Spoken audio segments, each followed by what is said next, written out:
911 किसके लिए था? बिजनेस कनेक्शन या एनी सोर्स इन इंडिया या any capital asset located in India. यहाँ पे 3 आइटम है 911 में, बिजनेस हेड भी है, कैपिटल एसेट हेड भी है और अदर इनकम का हेड भी है। तो कौन सा हेड यहाँ पे कवर नहीं था? सैलरी हेड यहाँ पे कवर नहीं था। अभी सैलरी हेड कवर किया ना हमने 912 एंड 913 में। 912 में किसको टैक्स कर रहे थे हम? इंडियंस को कि फॉरेनर्स को? फॉरेनर्स को, जो कहाँ पे आ रहे हैं? इंडिया में आ रहे हैं। लेकिन फिर एग्जम्पशन दिया ना हमने, हम अच्छे लोग भी है, किसको एग्जम्पशन दिया? फॉरेन के एम्बेसडर को टैक्स करेंगे कि उनकी इज्जत करेंगे? इज्जत करेंगे, एग्जाम देंगे, ठीक है ना। फॉरेन के प्राइवेट के लोग मदद करने आए, बिजनेस करने नहीं आए, तो भी उनको थोड़ा रिस्पेक्ट तो दो।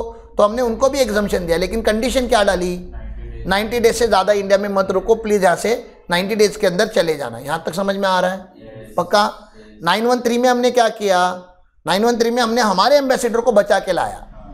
इस लाइक ये बंदा, ये आपका बच्चा है, इसने कुछ मस्ती की है, बाहर वाले मारेंगे कान के नीचे कि अपने इंडियन वाले मारेंगे? हाँ, तो ये हमारा है ना, तो हम इसके कान के नीचे बजा सकते हैं अगर कुछ करता है तो टैक्स है वो, ठीक है ना। इसको सैलरी कौन देते हैं? हम। तो टैक्स भी कौन लगाएंगे? हम। आप लोग इसको ना सैलरी दो ना टैक्स लगाओ, ठीक है ना। अब इसको हमने अभी, लेकिन अच्छा बच्चा भी है, बहुत ही इंटेलिजेंट बच्चा है, ठीक है ना। IAS के टॉप एग्जाम में ये आते हैं, देश को रिप्रेजेंट करते हैं, तो कुछ बेनिफिट भी तो देना चाहिए ना। नॉर्मल गवर्नमेंट एम्प्लॉय जैसा इनको टैक्स करेगा तो इनकरेज कैसे मिलेगा उसको एम्बेसडर बनने का? तो हमने बोला आपकी सैलरी टैक्स कर देंगे साहब, लेकिन क्या नहीं टैक्स करेंगे? Allowance and परक्यूज। और ज़्यादा क्या मिलता है इनको? Allowance and परक्यूज। और इज्जत तो बहुत अलग ही लेवल की इज्जत है इसकी, ठीक है ना। तो भैया हमने इसको 10(7) में एग्जाम किया था, तो आपको याद आएगा 912 के साथ क्या पढ़ा था? 10(6). 912 के साथ क्या पढ़ा? 10(6). और 913 के साथ क्या पढ़ा? 10(7). 912 के साथ क्या पढ़ा? 10(6). वो फॉरेन एम्प्लॉइज है, इंडिया में काम करते थे। और 913 में क्या है? गवर्नमेंट एम्प्लॉय है, आउटसाइड इंडिया काम कर रहा है, उसके अलाउंस एंड परक्यूजिट को एग्जाम कर रहे हैं। समझ में आ रहा है? तो यहां तक आपके कौन से हेड हो गए? बिजनेस हेड हो गया, कैपिटल गेन का हेड हो गया, हाउस प्रॉपर्टी का हेड हो गया, वो 911 में है। 912 एंड 913 में सैलरी का हेड हो गया। अब आपको पता होगा तो there is something called foreign direct investment ना, FDI जिसको बोलते हैं, फॉरेन डायरेक्ट इन्वेस्टमेंट। अब ये कौन लोग करते हैं? फॉरेन के लोग या फॉरेन के एंटरप्राइज इंडिया में इन्वेस्ट करते हैं। डू यू वांट FDI और नॉट?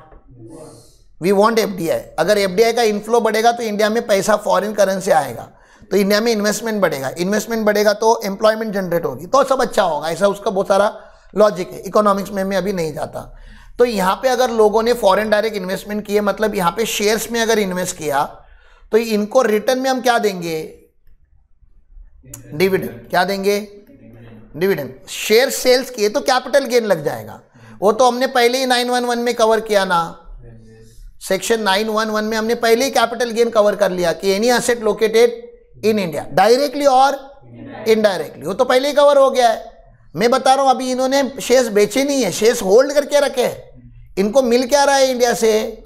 डिविडेंड। और ये अर्न कहाँ पे कर रहे हैं? ये लोग इंडियन के रेसिडेंट है क्या? नहीं, नॉन रेसिडेंट है। अर्न कहाँ पे कर रहे हैं? आउटसाइड इंडिया कर रहे हैं। कौन से करेंसी में करते रहेंगे? फॉरेन करेंसी मान लेते हैं। तो non resident, dividend received outside India, investment was made out from outside India. इनका जो मेन सोर्स है, ये तो पैसिव इनकम है ना डिविडेंड, इनका एक्टिव सोर्स उनका फॉरेन कंट्री में ही है, इंडिया में है ही नहीं। तो ये लोग कंफ्यूज हो रहे थे, ये डिविडेंड के ऊपर टैक्स लगाएंगे कि नहीं लगाएंगे इंडिया वाले। मैंने क्या बोला समझा क्या? ये जो डिविडेंड इंडिया से बाहर जा रहा है फॉरेनर्स को, इंडिया से इंडिया में जिनको जा रहा है वो लोग कंफ्यूज है क्या? इंडिया में जो लोग डिविडेंड कमा रहे हैं वो लोग बिल्कुल कंफ्यूज नहीं है। वो तुम लोग ने देखा होगा अभी ITR भरने के टाइम पे 8 रुपया 10 रुपया भी कमाते ये लोग टैक्स कर देते हैं AIS से निकाल के। मतलब 8 रुपया नहीं छोड़ रहे हम लोग डिविडेंड इनकम को। तो फॉरेनर का क्या करेंगे वो बताओ? टैक्स लगाएंगे कि नहीं लगाएंगे? अभी पहले टैक्स की बात करो। टैक्स लगाएंगे क्या? यस, बिल्कुल लगाएंगे, टैक्स बिल्कुल लगाएंगे। Dividend from Indian company paid outside India, दिख रहा है आपको यहाँ पे 914 देखो, dividend from Indian company paid outside India, और इसके लिए स्पेशल रेट ऑफ टैक्स है, खाली कंसेशन हमने लगाया।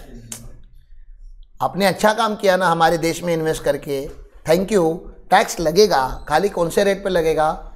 स्पेशल रेट, वो हम लोग आराम से देखें। 115A करके एक सेक्शन है, अगर आपको याद रखना है तो 115A अलग ही सेक्शन है वो नॉन रेसिडेंट का, उसमें हम बात करेंगे। तो there is a special rate of tax, लेकिन टैक्स लगेगा, ठीक है। और ये आप लोगों ने बहुत सारे क्वेश्चंस में सॉल्व किया है, पता है आपको। Dividend from RP limited, dividend from Reliance, आपने जोश में तीनों कॉलम में नहीं लिख दिया क्या? ओआर और एनओआर का कोई टेंशन नहीं था, आपने एनआर के कॉलम में भी नहीं लिखा क्या वो? तो कौन से पावर से लिखा एनआर के कॉलम में? 914 ने बताया आपको कि dividend earn by foreign country और any nationals of foreign country from Indian companies is taxable in India. ये 914 है। बोलो पहले चार ठीक है, पहले चार याद कर पाएंगे? देखो 911 में क्या था? बिजनेस कनेक्शन इन इंडिया, या एनी असेट या एनी प्रॉपर्टी इन इंडिया, और any capital asset in India, और उसमें एक एक्सप्लेनेशन भी ऐड हो गया, any interest in entity in India. वो पता है वोडाफोन का आपको हमने बात किया था। तो 9, वो भी डायरेक्टली और इनडायरेक्टली, इसको हम क्या बोलेंगे? Income accrued in India. ये बहुत बड़ी चीज़ है, ठीक है ना। उसके साथ आपको वोडाफोन का जजमेंट पढ़ना पड़ेगा तो 911 समझेगा, नहीं पढ़ा होगा तो प्लीज वो go back to the previous lectures and see Vodafone का जजमेंट। 912 में हमने क्या बोला? कौन आ रहा है? फॉरेन के लोग इंडिया में जॉब करने आ रहे हैं। उसमें भी दो कैटेगरी है, गवर्नमेंट के भी और प्राइवेट सेक्टर के भी है। गवर्नमेंट वालों को तो हमने, फॉरेन के गवर्नमेंट उनको तो हमने क्या कर दिया? 10(6) में पूरा एग्जाम कर दिया। पहले टैक्स किया और पूरा एग्जाम, सैलरी मिला तो दिखाना ही पड़ेगा ना। इनको पता ITR भरने के टाइम पे पहले सैलरी पूरा ऐड करना पड़ेगा और नीचे एग्जाम्शन मारना पड़ता है। तो सेक्शन 10(6) सेलेक्ट करेंगे वो लोग। समझ में आ रहा है? अगर हमारा Indian employ, government of India का एम्प्लॉय फॉरेन में काम कर रहा है तो हमने उसकी सैलरी तो इंडिया में लेकर आ गए, लेकिन उसके अलाउंस और परक्विजिट को एग्जाम करेंगे। कौन सा सेक्शन में एग्जाम करेंगे? 10(7) में एग्जाम करेंगे। यहां तक क्लियर है? और 914 तो बहुत ही आसान सेक्शन है। क्या सेक्शन है? बोलता है dividend from Indian companies taxable in India. आप बोलोगे ये नहीं भी लिखते तभी भी आप क्या करने वाले थे? क्योंकि आपने इसके पहले 2-3 क्वेश्चन सॉल्व किए, आपने कर भी दिए बेशरम के जैसे। आपने सोचा भी नहीं कि नॉन रेसिडेंट को बुरा लगेगा कि नहीं लगेगा, हमने कर दिए थे। 914 में हमने क्लैरिटी दी है। यहां तक क्लियर है? पहले 4 क्लॉजेस क्लियर है, बहुत इंपॉर्टेंट क्लॉजेस हैं। इसमें से एग्जाम में आने के चांसेस आपके लेवल पे, आप जिस लेवल पे हो, इंटरमीडिएट के लेवल पे कम होते हैं, फाइनल के लेवल पे ज्यादा होते हैं। 913 आता है एग्जाम में, आपको अभी मैंने दिखाया, वो डेविड का क्वेश्चन दिखाया आपको। लेकिन इसके आगे के जो 3 क्लॉजेस है, अभी आगे के 3 क्लॉजेस मतलब 914, 915, 916 एंड 917, इन दोनों के फाइनल और इंटर, इन दोनों लेवल पे क्वेश्चन आने के चांसेस बहुत ज़्यादा होते हैं, बहुत ज़्यादा। और जब बच्चे बाहर आके बोलते हैं ना पेपर में डिफिकल्ट क्वेश्चन आया था, वो ये 3 क्लॉजेस से आता है। उनको समझ में नहीं आता लिखना क्या है इसके बारे में। तो मैं पूरा लॉजिक के साथ पहले आपको बताने का ट्राई करूंगा, और लॉजिक मैंने फिर बताना है कि लॉजिक तो मैं आपको खाली भाषण देने के लिए बता रहा हूं। लॉ में जब लिख दिया ये टैक्सेबल है तो अल्टीमेटली टैक्सेबल है। आप मेरे से इसके बाद में लॉजिक की बात नहीं करने का, मैं स्टार्टिंग में खाली लॉजिक की बात करने का ट्राई करूंगा। समझ में आ रहा है? कुछ कुछ चीजें तो इलॉजिकल है, लिख दिया ना टैक्सेबल है तो है, ठीक है। तो ऐसा है, तो उसकी हम बातें करेंगे।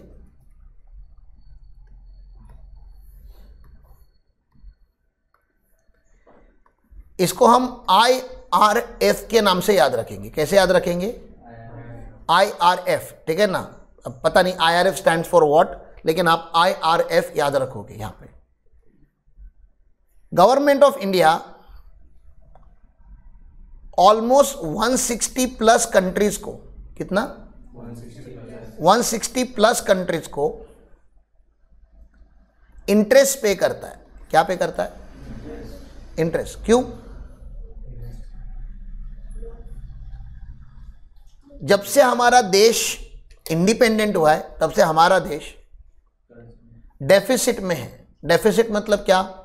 हमारे देश के expenditure is greater than income, ठीक है ना। तो देश में 60 लाख 60 लाख अगर खर्चा करना होता है, 60 लाख करोड़, तो समवेयर अराउंड 40 लाख करोड़ का ही रेवेन्यू आ रहा है। मतलब हम लोग अर्न 40 लाख करोड़ कर रहे हैं, लेकिन हमें स्पेंड कितना करना है? 60 लाख करोड़। तो बचा हुआ 20 लाख करोड़ को हम क्या बोलते हैं? डेफिसिट। अब ये डेफिसिट कैसे भरा जाता है? तो आप अपने एसेट बेच दो। गवर्नमेंट ऑफ इंडिया अपने एसेट सेल कर देता है, डिसइन्वेस्टमेंट करता है। आपको पता है ना, एयर इंडिया कंपनी पहले गवर्नमेंट की थी, अब वो टाटा को उन्होंने सेल किया, तो टाटा ने गवर्नमेंट को क्या दिया होगा? पैसे दिए होंगे। तो पैसे यहां पे यूटिलाइज होते हैं। और फिर भी अगर कुछ डेफिसिट बचा तो हम क्या करते हैं? फॉरेन गवर्नमेंट से क्या लेते हैं? लोन लेते हैं। और बहुत सारी foreign government, international monetary fund, world bank हमें लोन देने में बहुत इंटरेस्टेड और एक्साइटेड रहती है। बताओ क्यों? नहीं, इंडिया का अब तक का रिपेमेंट जो ट्रैक रिकॉर्ड है वो बेस्ट है। समझ में आ रहा है आपको? अब आप दोगे क्या? अभी बांग्लादेश को आप लोन दोगे क्या? बांग्लादेश की गवर्नमेंट ही छोड़ के भाग गई, ठीक है ना? वो डूबती हुई कंट्री बन चुकी है अभी। पाकिस्तान के अपने हालात खराब रहते हैं, लेकिन पाकिस्तान को चाइना बहुत सपोर्ट करता है। चाइना का मतलब बेटा ही है वो, समझो। नालायक तो नालायक, लेकिन है तो है। बहुत सपोर्ट करते हो वो लोग, पता नहीं क्यों करते हैं, लेकिन वो बोलते हैं शायद enemy of enemy is your. समझ में आ रहा है ना फ्रेंड? तो वैसा भी कुछ लॉजिक हो सकता है, but they are having best support to each other. In fact USA also support Pakistan, बहुत अच्छा सपोर्ट करता है यूएसए। और यूएसए को कंट्रोल में रखने के लिए आई टोल्ड यू ना, we need to have friendship with Russia. Russia नहीं करता पाकिस्तान को सपोर्ट, उतना नहीं। जितना हमारे लिए ओपन अप है उतना उनकी। तो यूरोपियन कंट्रीज हमें बहुत ज़्यादा सपोर्ट करती है। तो देर आर लाइक दिस, ये पूरा ऐसा चलते रहता है हमेशा। तो इंटरनेशनल पॉलिटिक्स है। Again I don't want to be a person who will comment on बहुत बड़े बड़े इश्यूज। मेरा सिंपल सा अंडरस्टैंडिंग क्या है कि इंडिया को लोन देने के लिए बहुत सारे लोग इंटरेस्टेड रहते हैं, क्योंकि इंडिया को एक तो लोन चाहिए। लोन क्यों चाहिए हमें? डेफिसिट मैनेज करने के लिए। डेफिसिट क्यों क्रिएट हुआ? क्योंकि हम खर्चा कर रहे हैं। खर्चा क्यों कर रहे हैं? क्योंकि देश को डेवलप करना है ना, रोड बनाने हैं, डिफेंस बनाने हैं, क्या क्या नहीं, और पुराने लोगों ने जो पाप करके रखे वो भी करने हैं। ये देश का लोन मतलब आप ऐसा मत समझो हाँ कंट्री के ऊपर लोन है, अपने पर तो तुम सबके ऊपर लोन है। You are indebted. और देखोगे ना, पर पर्सन अगर लोन निकालोगे ना, सुसाइड कर लोगे, आज ही बोलोगे नहीं भाई नहीं जीना इस देश में, इतना लोन कौन रिपेमेंट करेगा? हर साल लोन लिया जा रहा है। तो ह्यूज, इनफैक्ट बजट का मोस्ट जो टॉप एक्सपेंडिचर है ना, टॉप हमारी गवर्नमेंट ऑफ इंडिया, ये भी जो मैं एक्सपेंडिचर बता रहा हूं ना, ये 60 लाख, इसमें का जो टॉप है वो इंटरेस्ट है। We are paying huge interest outside India. Huge huge क्या, कितना आप लोगों ने डाउनलोड भी किया था ना।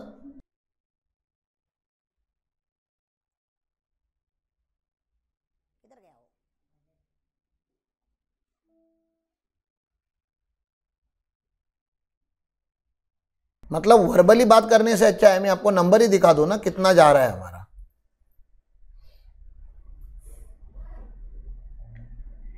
ये रूपी गोज टू दिख रहा है आपको? ये दिख रहा है आपको? 19% ऑफ बजट किधर जा रहा है? इंटरेस्ट पेमेंट पे जा रहा है। 19% टोटल बजट का। भैया इतना ह्यूज एक्सपेंडिचर हम किस पे करते हैं?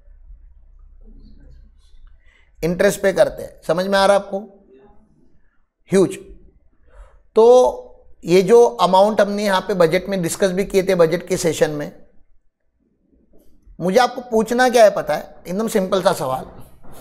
ये जो इंटरेस्ट हम आउटसाइड इंडिया दे रहे हैं लोगों को या कंपनीज को या कंट्रीज को, इसका सोर्स किधर है?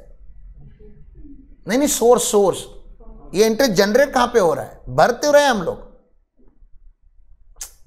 भर कौन रहा है? इंडिया। सोर्स समझ रहा है? सोर्स, मैं लोन का सोर्स नहीं पूछ रहा हूं।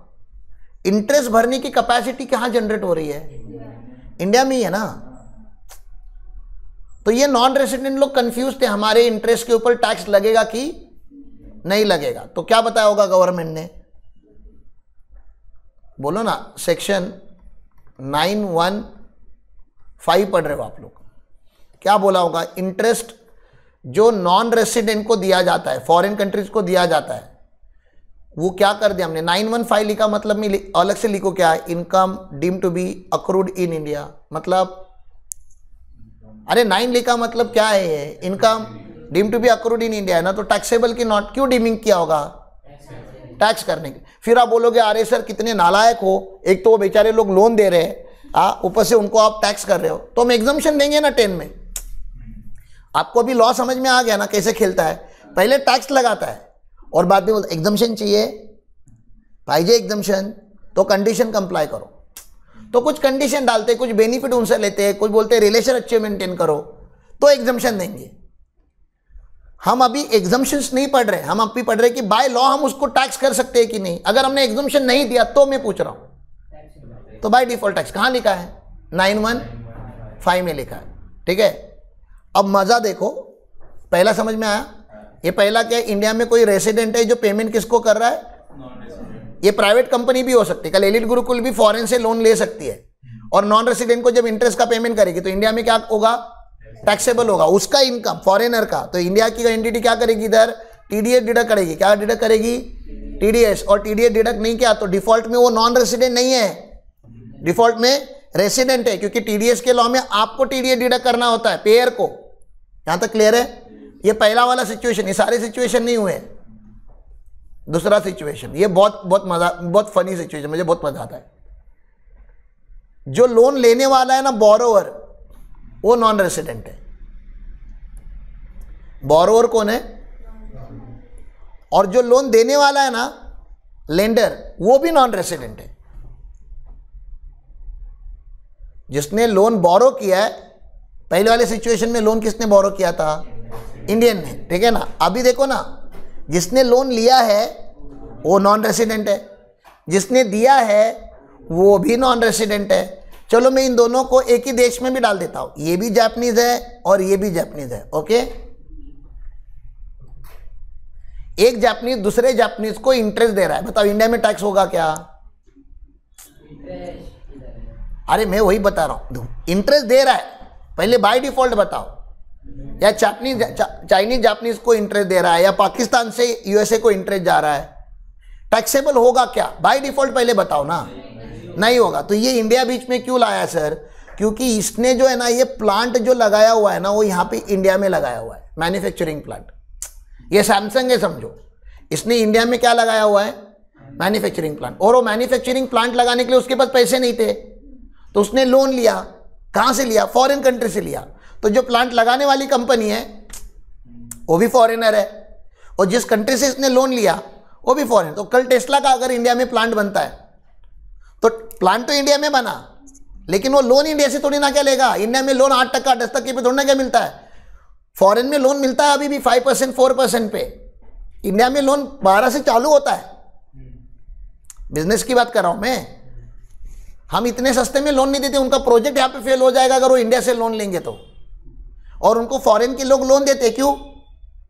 अरे वो खुद फॉरेन के लोग हैं और बड़ी कंपनी है, तो बहुत बड़े बड़े बैंक ऑफ अमेरिका वगैरह उनको लोन देने के लिए रेडी है, सिटी बैंक लोन देने के लिए रेडी है, HSBC लोन देने के लिए रेडी है, और वो नहीं तो प्राइवेट वाले लोग लोन देने के लिए रेडी है। आपको क्या प्रॉब्लम है? लोन कहाँ से आया था? Outside India. बोरोवर कौन था? लेकिन प्लांट कहाँ पे सेटअप किया? तो इसका सोर्स क्या बन गया? ये इंटरेस्ट कहाँ से जा रहा है अभी? अरे इंटरेस्ट देने की कैपेसिटी कहाँ पे जनरेट हो रही है? वो प्रॉफिट कहाँ पे बना रहा है?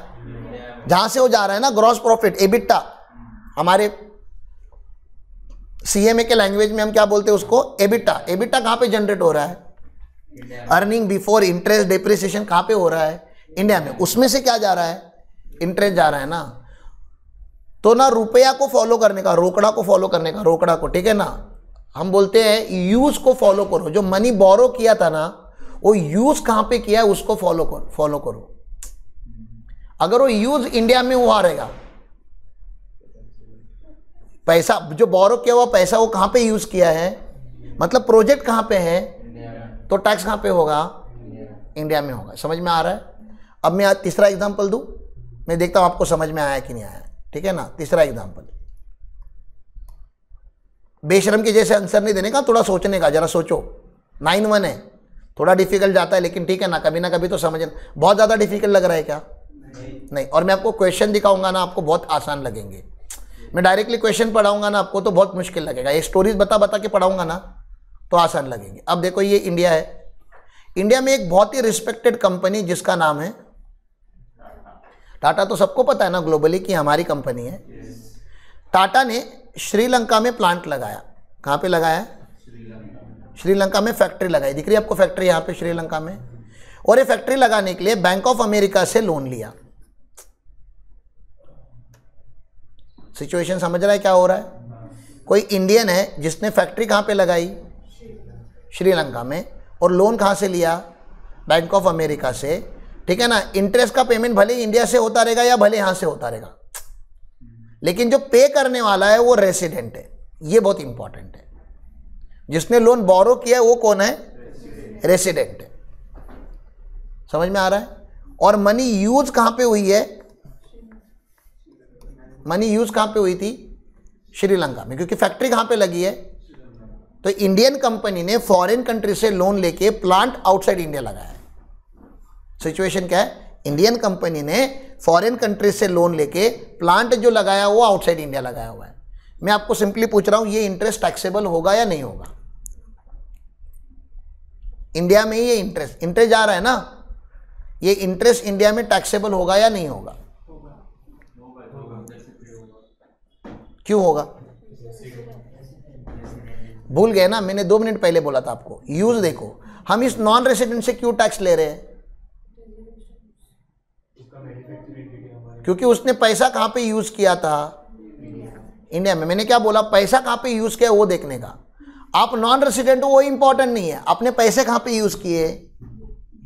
कहां पे यूज किए थे? इंडिया में। इसलिए वो मनी का सोर्स किधर है? वो इंटरेस्ट जो जनरेट हो रहा है वो कहां पे जनरेट हो रहा है? इंडिया में। समझ में आ रहा है ना? अभी इंटरेस्ट कहां पे जनरेट हो रहा है? श्रीलंका में, क्योंकि फैक्ट्री कहां पे लगी है? श्रीलंका में। तो it is money was use outside India, तो interest is generated and this interest is not taxable. ये नॉट टैक्सेबल है। मतलब हर बार रेसिडेंट ने पे किया तो टैक्स होता ही है, ऐसा है क्या? नहीं। आपको क्या देखना जरूरी है? यूज किधर किया है। एकदम सिंपल है, एकदम कंक्लूड करता है। जो मनी बोरो किया था ना वो यूज इन इंडिया होगा तो इंटरेस्ट टैक्सेबल, वो यूज आउटसाइड इंडिया होगा तो तू रेसिडेंट रहे या नॉन रेसिडेंट रहे, तू तेरा स्टेटस नहीं चेक करना है मुझको। मुझे देखना क्या है? मनी किधर यूज किया था। मनी अगर इंडिया में यूज किया होगा तो इंटरेस्ट जनरेट कहां पे होता है? इंडिया में। तो इंडिया में taxable. Money use outside India तो इंटरेस्ट जनरेटेड आउटसाइड इंडिया, तो फिर उसको इंडिया में टैक्स नहीं करने का। यहां तक क्लियर है? ये देखो, समझो जरा। चलो आगे चलो, पक्का? देखता हुआ मैं। ये गवर्नमेंट ऑफ इंडिया है, इसको यहां पे बुलेट ट्रेन बनाना है। क्या बनाना है? बुलेट ट्रेन बनाना है। और बुलेट ट्रेन बनाने के लिए पैसे कम पड़ रहे हैं, तो गवर्नमेंट ऑफ इंडिया ने फॉरेन कंट्री से बोरो किया। मनी कहां पे यूज हुआ? अब ये इंटरेस्ट आउटसाइड इंडिया जा रहा है, तो टैक्स होगा क्या? बोलो ना, होगा। कौन से सेक्शन में लिखा है? 9(1)(5) में लिखा है, ये टैक्स होगा। क्योंकि मनी कहां पे यूज हुआ? इंडिया में। यहां तक समझ में आ रहा है? हाँ, हम एग्जम्पशन देंगे क्या? हाँ देंगे, क्योंकि इंफ्रास्ट्रक्चर में हमारे इन्वेस्ट कर रहे हैं तो कुछ कंडीशन कंप्लाई करेंगे, हम 10 का एग्जम्पशन भी दे देंगे। मैं एग्जम्पशन की बात नहीं कर रहा, पहले 9 समझो आप लोग अच्छे से। आगे चलूं। अब ये गवर्नमेंट ऑफ इंडिया है, ठीक है। यहां पे कहीं पे तो नेपाल और भूटान है, ये हमारे 2 अच्छे फ्रेंड है, ठीक है ना। और उनकी इकोनॉमी बहुत ज़्यादा स्ट्रांग नहीं है, क्योंकि वो पूरा हिली एरियाज में है। उनको यहाँ पे सरफेस ऐसा है ही नहीं। एक माउंटेन के बाद दूसरा माउंटेन, एक माउंटेन के बाद दूसरा माउंटेन, तो डेवलपमेंट करना इतना आसान नहीं है। इनफैक्ट भूटान में शायद पेट्रोल है ही नहीं, पेट्रोल के रिसोर्सेस ही नहीं है। तो हमारे अच्छे नेबर है, हमारा कुछ रोल बनता है कि नहीं? तो गवर्नमेंट ऑफ इंडिया ने इनकी डेवलपमेंट के लिए बोला, इंडिया से हम आपको पाइपलाइन बना के देंगे और इस पाइपलाइन बनाने में 10,000 करोड़ लगने वाले। करना चाहिए कि नहीं? उसमें हमारा फायदा नहीं है। फायदा या तो नेपाल का होगा या भूटान का होगा। लेकिन करना चाहिए क्या? चाइना पाकिस्तान को सपोर्ट करता है क्या? वैसे ये दो हमें सपोर्ट करते हैं, तो हमें इनके लिए कुछ सपोर्ट कब होता है? गिव एंड टेक रिलेशन समझ में आता है आपको? पहला give something then expect something ना। एक दो तो नेबर अच्छे रखो रे, कल शक्कर खत्म होगी मांगने कहां पे जाओगे?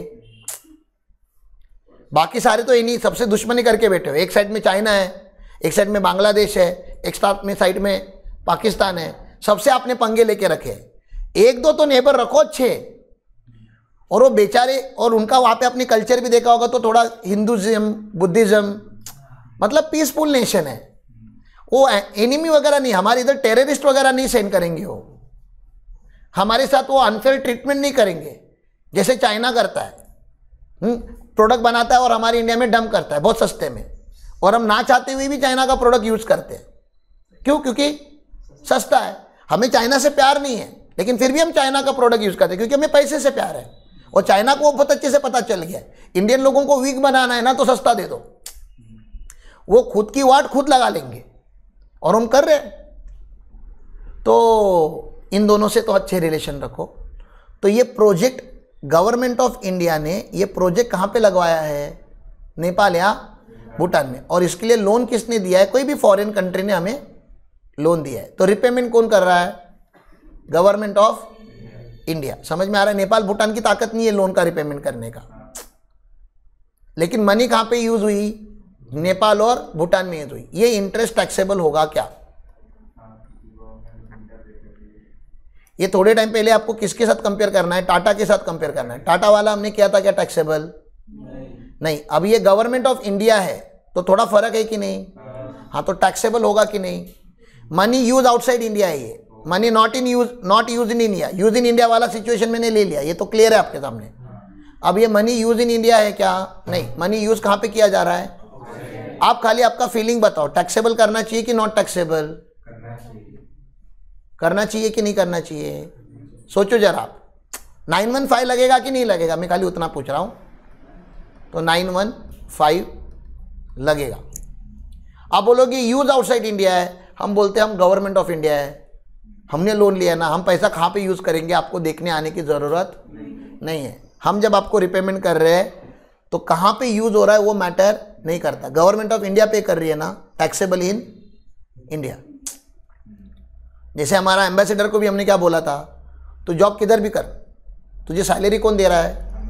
हम दे रहे हैं ना, गवर्नमेंट दे रही है ना, तो टैक्सेबल इन इंडिया। तो गवर्नमेंट अगर आता है तो यूज देखने का नहीं। यूज कब देखना होता है? जब प्राइवेट सेक्टर आता है। तो ये देखो, आपको ज़्यादा समझ में आ रहा है क्या? कैसे लिखा है देखो, ये समझ में आ रहा है? 915 हेलो, इंटरेस्ट दिख रहा है? कब इंडिया में अक्रूड होगा? कब इंडिया में डीम टू बी अक्रूड होगा? देखो कब होगा, जब वो पेएबल बाय है। पेएबल क्या है? बाय रेसिडेंट है, पेएबल बाय रेसिडेंट। लेकिन उसका एक्सेप्शन सिखाया था मैंने क्या? टाटा का, याद आ रहा है आपको? टाटा ने कहां पे वो मनी यूज किया था? Outside India. तो उसको हमने टैक्स किया क्या? नहीं। मतलब यूज देखा ना हमने। आप रेसिडेंट वो इंपॉर्टेंट नहीं है, आपने पैसा कहां पे यूज किया वो भी मैटर करता है। तो आप रेसिडेंट हो, पैसा आपने कहां पे यूज किया? तो नॉट टैक्सेबल। और पैसा अगर यूज किया इंडिया में तो taxable. Outside India not taxable, in India taxable. Sir क्या एक नॉन रेसिडेंट दूसरे नॉन रेसिडेंट को इंटरेस्ट देगा और फिर भी इंडिया में टैक्स हो सकता है क्या? एक अनार दूसरे अनार को इंटरेस्ट दे रहा है, टैक्सेबल इन इंडिया हो सकता है। क्यों? वो यूज कहां पे किया गया था? इंडिया में किया गया था। तो यूज यहां पे इंपॉर्टेंट है। जब गवर्नमेंट ऑफ इंडिया बीच में आ जाता है तो वो बोलता है हमारे यहाँ पे एक्सेप्शन नहीं है, आप इंडिया में यूज करो या इंडिया के बाहर यूज करो। गवर्नमेंट ऑफ इंडिया इंटरेस्ट दे रहा है ना नॉन रेसिडेंट को, तो पक्का टैक्सेबल। ओके, क्लियर है? ये इंटरेस्ट वाला क्लियर है? चलो नेक्स्ट पॉइंट। आप मुझे इंडिया, ये इंडिया अगेन है, इंडिया में जो भी आपको ब्रांड्स याद आ रहे हैं फॉरेन के, उनके नाम बताओ। फॉरेन की कोई भी कंपनी जो इंडिया में है आपको जो पता है उनके नाम बताओ। नाइकी, एडिडास, क्लोथ की कंपनी हो गई, ठीक है। और एनी कंपनी, कार की कंपनी, हाँ एप्पल बताओ, एप्पल है, सैमसंग है, ज़्यूमी है, ठीक है ना, और जो भी है ओप्पो, वीवो, ये सब कुछ क्या है, फॉरेन की कंपनी है। और कार वगैरह की बताओ, सुजुकी है, और हाँ फॉक्सवैगन है, और मर्सिडीज है, ऑडी है, हाँ होंडा है, हुंडई है, हाँ ये सारी फॉरेन की ये हमारी इंडिया की है ही नहीं। शेवरलेट करके वो भी फॉरेन की है। मतलब टाटा और महिंद्रा छोड़ दोगे तो बाकी सब फॉरेन की ही है, ठीक है ना। और हाँ हिंदुस्तान यूनिलीवर है, पीएनजी है, मतलब जिनका आप शैम्पू वगैरह यूज़ करते हैं, सोप, कोलगेट इंडिया की थोड़ी ना क्या है। कैडबरी खाते, जो डेयरी मिल्क जो खाते रहते हो कैडबरी, वो भी इंडियन कंपनी नहीं है। नेस्ले भी इंडियन कंपनी नहीं है, कोका कोला भी इंडियन कंपनी नहीं है, पेप्सिको भी इंडियन कंपनी नहीं है।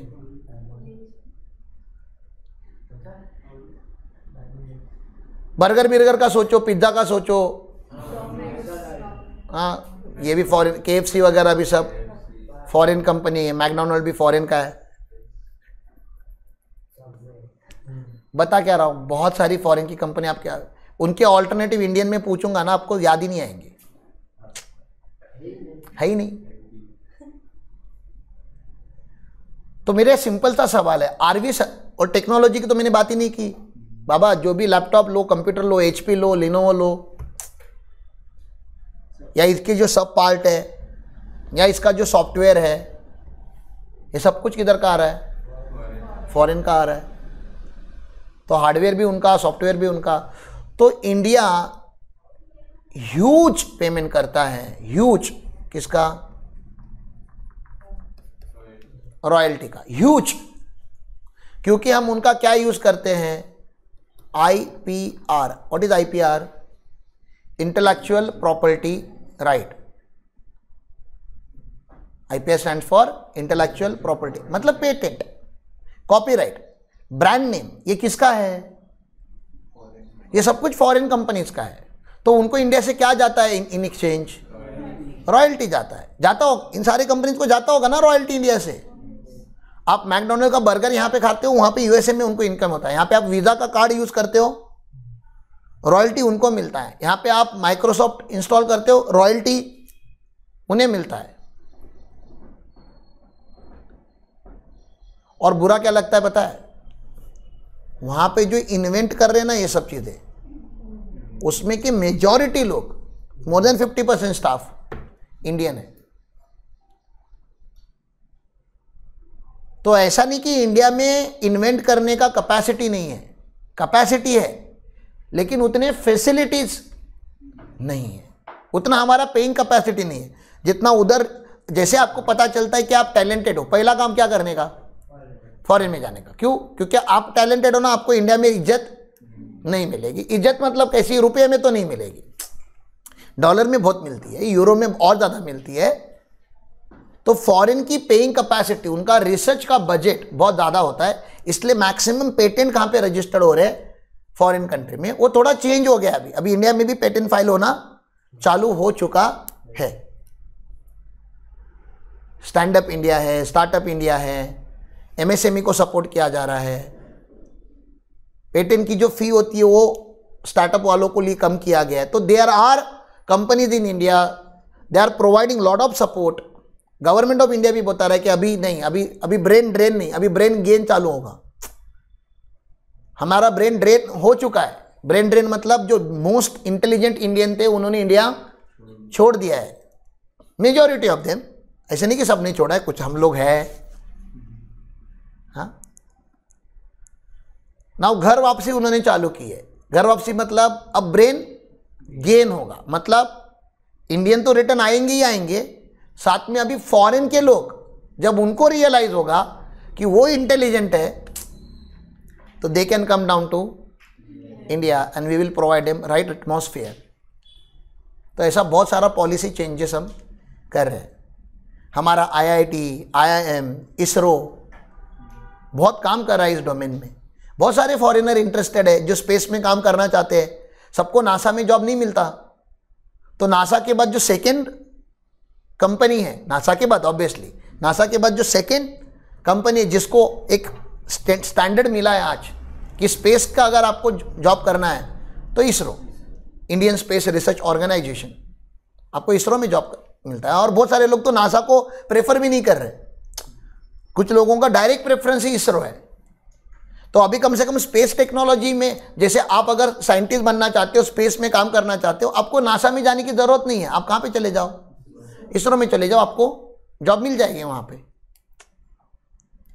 तो अभी हमारा ब्रेन गेन चालू हो चुका है। लेकिन चलो ठीक है, तो भाषण हो गया, भाषण जाने दो। मुझे टैक्स बताओ, ये रॉयल्टी आउटसाइड इंडिया जा रही है, टैक्स होगी कि नहीं होगी? इंडिया जनरेट कर रहा है ना इसको। ये पेटेंट वगैरह यूज कहाँ पे हुआ? इंडिया में। तो क्या होगा? Taxable in India. और गवर्नमेंट पे करता रहेगा तो बाय डिफॉल्ट टैक्स होगा। और नॉन रेसिडेंट करता होगा तो यूज इंडिया में होगा तो ये टैक्सेबल, यूज आउटसाइड इंडिया होगा तो, और रेसिडेंट ने पे किया है तो बाय डिफॉल्ट टैक्सेबल। लेकिन अगर यूज आउटसाइड इंडिया किया होगा तो लॉ वही है जो मैंने मनी वाला पढ़ाया। लेकिन यहाँ पे एक नया आपको टर्म समझाया, रॉयल्टी, ठीक है ना। इसका सेक्शन अलग है, इसका सेक्शन है 916। 915 में क्या था? इंटरेस्ट। 916 में क्या है? रॉयल्टी। अब अगेन ये इंडिया है, ये हमारा टेरिटोरियल वाटर है, और ये हमारा एक्सक्लूसिव इकोनॉमिक जोन है। टेरिटोरियल वाटर कितना रहता है? 12 नॉटिकल माइल, और उसमें 188 और ऐड कर दो तो 200 नॉटिकल माइल्स तक जो एरिया रहता है, इसको हम एक्सक्लूसिव इकोनॉमिक जोन बोलते हैं। क्या बोलते हैं? Exclusive economic zone. मतलब वो जगह हमारे लिए रिजर्व किया गया है कि आपको अगर पानी में रिसर्च करना है तो ये इंडिया के लिए रिजर्व किया हुआ पानी है। इधर हम लोग अगर रिसर्च नहीं करें तो कोई फॉरेन वाला आके वहाँ पे कुछ नहीं कर सकता। समझ में आ रहा है? और गवर्नमेंट ऑफ इंडिया बहुत दिन से यहाँ पे ऑयल रिजर्व ढूंढ रही है इसके अंदर। किधर तो रहेगा ऑयल, दे आर सर्चिंग। लेकिन ये सर्च करने का टेक्नोलॉजी हमारे पास नहीं है। ये जो ऑयल रिग होता है ना, ऑयल रिग, जैसे हमारे कंस्ट्रक्शन साइट पे हम जेसीबी वगैरह भाड़े पे लाते हैं तो एक दिन का रेंट 5,000, 10,000, 15,000 हमको देना पड़ता है, ठीक है। ऑयल रिग अगर आप भाड़े पे लाते हो ना, एक एक दिन का रेंट जो है वो 2 करोड़ 5 करोड़ है। मैं क्या बोलता है, तुम लोग 1-2 ऑयल रिग ले लो, पूरी जिंदगी में काम करने की जरूरत नहीं है, रोज आपको 2 करोड़ मिलेगा रेंट, मजा ही आ जाएगा नहीं। हाँ, मशीन अभी है नहीं, वो आपका प्रॉब्लम है। ढूंढो मशीन कहाँ से आएगा। आपके पास पैसे होने के बाद भी मशीन नहीं मिलता, तो ओएनजीसी के पास पैसे होंगे कि नहीं बताओ। अरे गवर्नमेंट ऑफ इंडिया की एंटिटी, उनके पास पैसे होंगे कि नहीं? ओएनजीसी के पास बहुत है, लेकिन उनके भी खुद के ऑयल रिग नहीं है। भारत पेट्रोलियम के पास पैसे रहेंगे कि नहीं? अरे हर शहर में उसका पेट्रोल पंप है, हजारों करोड़ तो रोज कमाते रहेंगे, पैसे बहुत है, फिर भी उनके पास ऑयल रिग। रिलायंस के पास पैसे है कि नहीं? पैसे तो बहुत है, फिर भी उनके पास ऑयल रिग नहीं है। मतलब खाली पैसे होने से ऑयल रिग नहीं मिलती। ऑयल रिग इस दुनिया में है ही लिमिटेड, वो बनाने वाली कंपनीज और लिमिटेड। वो बनाने को जो टाइम लगता है, कितनी कॉम्प्लेक्स मशीनरी होगी सोचो ना। वो पानी के ऊपर पूरा रनिंग फैक्ट्री है, लेकिन फ्लोटिंग रहना चाहिए, क्योंकि आपको अलग अलग जगहों पे जाके ढूंढना है। एक ही जगह पे खड़ा करना होता तो नीचे जो कोई स्ट्रक्चर बना के कर लेते थे। इट्स अ फ्लोटिंग फैक्ट्री, और छोटा मोटा नहीं, ह्यूज। तो इट्स नॉट इजी टेक्नोलॉजी, जो बनता है बहुत कॉम्प्लेक्स टेक्नोलॉजी है। आपने खरीद भी लिया या आपने लीज भी लिया, लीज पे लिया हम लोग ने, इंडिया में लीज पे लेते हैं हम लोग। ऑयल रिग है हमारे पास, लेकिन वो किस पे है? लीज पे है। अब नीचे अगर कुछ खराब हो गया उसमें, तो इंडियन टेक्नोलॉजी जैसा जाके हथौड़ा लेके नहीं उतरने का नीचे, कि 2-4 इधर उधर ठोक देता हूं, देखता हूं चालू होता है क्या फिर से। Is operated by robo technologies, it's very complex technology. तो इसको रिपेयर करने के लिए भी आपको कहाँ से इंसान बुलाना पड़ेगा? मान लेते जर्मन लोगों ने बनाई है, तो जर्मन से बनाना पड़ेगा इंजीनियर। वो हेलीकॉप्टर से आएगा, वहाँ पे उतरेगा, वो करेगा रिपेयर और चले जाएगा। सर्विस कहाँ रेंडर की उसने? इंडिया में की ना, क्योंकि ये भी क्या है? इंडिया ही है। समझ में आ रहा है आपको? वो मशीनरी कैसे यूज करने का हमें नहीं पता। जैसे हमने भी अभी वो प्रोजेक्टर वगैरह लिया, सब अंदर का सेटअप लिया, हमें नहीं पता था कैसे इंस्टॉल करते हैं, तो हमने उनकी सर्विस ली ना। तो इस सर्विस का नाम पहले समझो क्या है। इस सर्विस का नाम है फीस फॉर टेक्निकल सर्विस। क्या नाम है इसका? Technical service. इसको जो तुमने अकाउंट्स में पढ़ा हुआ है, इसको नो हाउ भी बोलते हो आप लोग। नो हाउ, नो हाउ मतलब कैसे करने का, उसका नॉलेज। ये मशीनरी इंस्टॉल कैसे करने का, उसका नॉलेज। तो मैं आपका क्या यूज कर रहा हूं? Know how. आपको पता है वो कैसे करने का, मैं यूज कर रहा हूं। आप फोकट में मुझे बताओगे क्या? नहीं, पैसे लोगे ना। रफेल करके प्लेन है, आप लोगों ने सुना होगा था, रफेल। बीच में बहुत बड़ा इश्यू हुआ था कि गवर्नमेंट ने बहुत महंगे प्लेन परचेस किए। कांग्रेस के टाइम पे हमें लो कोटेशन आया था, बीजेपी के टाइम पे वो कोटेशन बहुत बढ़ा के लिया गया है। तो गवर्नमेंट ऑफ इंडिया ने बताया कि मैंने 10 ही प्लेन परचेस किए और बहुत हाई प्राइस पे किए। क्यों? क्योंकि 10 के बाद एक तो इसका जो मेंटेनेंस होगा वो इंडिया में होगा। मतलब वो जो फॉरेन के लोग हैं, जो कंपनी बना रही है रफेल की, ठीक है ना, वो इंडिया के इंजीनियर्स को ट्रेन करेगी हाउ टू रिपेयर रफेल के प्लेन, ठीक है ना। मतलब वो ट्रेनिंग का उनको फी नहीं देना, मतलब रिपेयर का फी उनको मेंटेनेंस का नहीं देना पड़ेगा। They will teach us. Secondly, वो जो टेक्नोलॉजी से बना रहे हैं, वो टेक्नोलॉजी भी हमें यूज करने दे रहे हैं। मतलब उसके आगे के जो प्लेन बनेंगे वो यहाँ पे बन सकते हैं। They are doing the research now, लेकिन यहाँ पे बन सकते हैं। वो सपोर्ट प्रोवाइड करेंगे, हमें डाउट क्लियर करेंगे कि ये पार्ट क्या है, ये पार्ट नहीं लगाएंगे तो क्या होगा, और हमारा एक इंडियन वर्जन हम लोग निकाल लेंगे। हम एग्जैक्टली कॉपी नहीं कर सकते, but they are going to provide us कि फाइटर जेट बनता कैसे है। हमें नहीं पता आज तक फाइटर जेट कैसे बनता है। फाइटर जेट रहने दो, हमें अभी तक ये जो एयरक्राफ्ट में आप बैठते हो ना, बोइंग वगैरह करके जो कंपनी है, maximum aircraft is manufactured by Boeing, वो भी इंडियन कंपनी नहीं है। मतलब हम जितने भी फ्लाइट इंडिया में है वो इंडिया वालों ने नहीं बनाए। अरे हम गाड़ी नहीं बना पा रहे अच्छे से, हम नहीं है, ऐसा मत समझो इंडिया में टैलेंट नहीं है। टैलेंट है। ये साले जो बोइंग में काम करने वाले लोग रहेंगे वो भी कौन होंगे? हम लोगों में टैलेंट है, हम यहां नहीं बनाते बस। तो इनको बहुत सारा इंडिया से क्या जाता होगा मुझे बताओ? Fees for technical service India से जाता होगा, तो ये इंडिया में टैक्स होगा कि नहीं होगा? होगा, होना चाहिए। रेसिडेंट देता है तो होना ही है, टैक्सेबल। नॉन रेसिडेंट देता है तो भी टैक्सेबल है। लेकिन इन दोनों में क्या देखने का?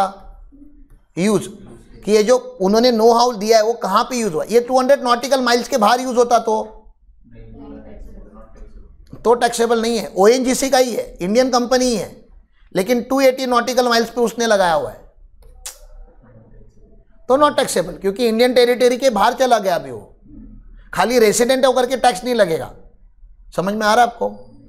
ये कोई अरेबियन कंपनी है तो इंडिया में लगा रही है ऑयल रिग, अरेबियन कंपनी है, तो वैसे तो उनको ऑयल रिग यहाँ पे लाके लगाने की जरूरत नहीं है, उधर किधर भी खोद देते पानी, उधर से पानी की जगह पे ऑयल आना चालू हो जाता है। लेकिन इंडिया में अगर आके लगाएंगे तो टैक्सेबल। क्यों? यूज कहाँ पे हो रहा है? यहाँ पे समझ में आ रहा है। और गवर्नमेंट ऑफ इंडिया अगर ये करेगी एक्सप्लोरेशन तो by default, government of India बता रहा हूँ, इंडियन एंटिटी नहीं, गवर्नमेंट ऑफ इंडिया खुद अगर करती है तो, मिनिस्ट्री ऑफ पेट्रोलियम अगर ये चीज़ करती है तो डेफिनेटली ये इंडिया में ही टैक्स होगा। तो आपको ये लॉ क्लियर है?